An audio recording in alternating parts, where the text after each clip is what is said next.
आज हर एक विद्यार्थी चाहता है कि उसे उसकी पढ़ाई में सफलता मिले। ऐसे में अगर आप इन उपाय को अपनाते हैं तो आपको निश्चित ही सफलता मिलेगी। आपको हम बताना चाहेंगे कि आप हमारे द्वारा बताए गए सभी 12 पॉइंट को थोड़ा सा धीरज रखकर एक बार पूरा जरूर सुने। शायद यह वीडियो ईश्वर ने हमारे द्वारा आपके लिए ही बनवाया हो, तो थोड़ा सा धीरज रखकर ध्यान से पूरा सुने। अगर कोई विद्यार्थी चाहता है कि उसकी सफलता की संभावनाएं बढ़ जाएं, तो उसको सबसे पहले जितना जल्दी हो सके अपना एक एम या लक्ष्य बना लेना चाहिए। ऐसा करने से वह पूरी तरह से फोकस हो जाता है, उसमें भटकाव नहीं होता और जब आप एक ही दिशा में अपनी पूरी मेहनत कर तो आपको सफलता मिल ही जाती है। पढ़ाई के लिए आपको एकाग्रता और मेहनत बहुत ज्यादा आवश्यक है। मेहनत तो आप पूरी करते ही हैं, इसके साथ में अगर आप एकाग्रता बनाना चाहते हैं तो आप अपने मन में भटकाव ना लाएं, पूरा ध्यान अपनी पढ़ाई पर रखें और अगर हो सके तो आप योगा भी करें, जिससे आपकी निश्चित तौर पर एकाग्रता बढ़ती है। साथ ही विद्यार्थियों को इस समय इस बात का भी ध्यान रखना चाहिए कि अगर आपके घर में किसी भी तरह का कलेश हो रहा हो या किसी भी तरह की आर्थिक समस्या हो तो आप अपने आप को इस समय इन सब चीजों से दूर रखें। अगर आप अपने आप को इनमें सम्मिलित करेंगे तो आपके अंदर भटकाव आएगा, आप पूरी एकाग्रता से अपनी पढ़ाई नहीं कर पाएंगे। आज आपके परिवार की जो भी समस्याएं हैं, अगर उन्हें आप खत्म करना चाहते हैं तो आपको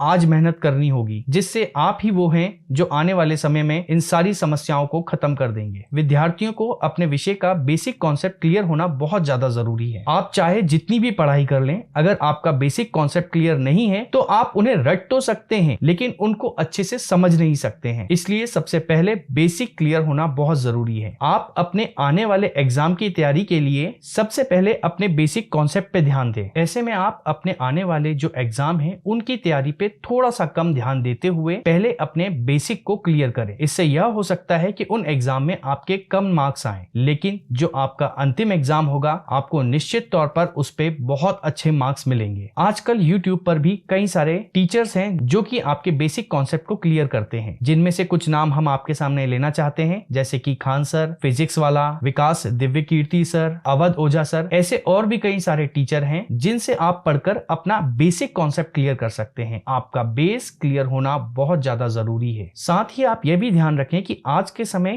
कंपटीशन बहुत ज्यादा बढ़ गया है, इसलिए एक ही एग्जाम को देने के लिए कई सारे विद्यार्थी भाग लेते हैं। वैसे तो आपका अंतिम लक्ष्य उस एग्जाम से सिलेक्शन है, लेकिन कईयों बार यह सिलेक्शन पहली बार में नहीं होता है। आपको इस बात का ध्यान रखना होगा। आपके लिए आपका सिलेक्शन महत्वपूर्ण नहीं है, आपके लिए अभी यह महत्वपूर्ण है कि आपने जो एग्जाम दिया है उसमें आप अपने पुराने एग्जाम से कितना बेहतर कर पाए हैं। आपको हमेशा हर बार पिछली बार से बेहतर ही करना है, यही आपका लक्ष्य होना चाहिए। कईयों बार सिलेक्शन ना होने पर बच्चे डिप्रेशन में आ जाते हैं। सिलेक्शन होना या ना होना ये सिर्फ एक प्रक्रिया है। आपको हमेशा अपने जीवन में आशावादी रहना है। याद रखिए, कृष्ण भगवान ने गीता में कहा था कि कर्म करो, फल की चिंता मत करो। आपका कर्म अगर अच्छा है तो आपको निश्चित तौर पे अच्छा ही फल मिलेगा। आजकल के विद्यार्थियों में एक समस्या और देखी गई है, वह ये है कि विद्यार्थी बहुत बड़े बड़े लक्ष्य बना लेते हैं। यह अच्छी बात है कि आप जितना बड़ा सोचेंगे आप उतना ही बड़ा करेंगे, लेकिन यहाँ पर यह बात भी बहुत महत्वपूर्ण है कि आपको अपनी क्षमताओं को भी पहचानना चाहिए। अगर आप अपनी क्षमताओं को पहचानते हुए अपने लक्ष्य को बनाएंगे तो आप उस लक्ष्य को निश्चित तौर पर पालेंगे, जिससे यह होगा कि आप बिल्कुल सही जगह ही मेहनत करेंगे। आपका एम्बिशन बहुत प्रैक्टिकल होगा और साथ ही आप इस बात का भी ध्यान रखें कि आप अपने एम को छोटे छोटे स्टेपों में बांट दें। अगर आप ऐसा करते हैं तो आपको निश्चित तौर पर सफलता मिलेगी। अगर आपने हमारे इस वीडियो को यहाँ तक देख लिया है तो आप सभी से हमारा निवेदन है कि हमारे चैनल को सब्सक्राइब करें और उसके बाजू में जो बेल आइकॉन है उसको दबाएं और ऑल पर क्लिक करें, ताकि हमारे आने वाले वीडियो की नोटिफिकेशन आपको मिल सके। आप अपनी मेहनत के साथ साथ अगर आप आध्यात्म और धार्मिक चीजों का भी सहयोग लेते हैं तो आप ये मान के चलिए कि यह सोने पे सुहागा है। ऐसा करने से आपके सफलता की संभावना बढ़ जाती है। यहाँ कुछ ऐसे उपाय हैं जो कि हम आपको बता रहे हैं, अगर आप इन्हें करते हैं तो आपको इनसे लाभ होगा। जब भी आप पढ़ने बैठें तो सबसे पहले आपके जो इष्ट देव हैं, मतलब जिन देवता को आप सबसे ज्यादा मानते हैं, आप उनका स्मरण करें, जिससे आपका मन एकाग्र होगा और आपको और आपका पढ़ा हुआ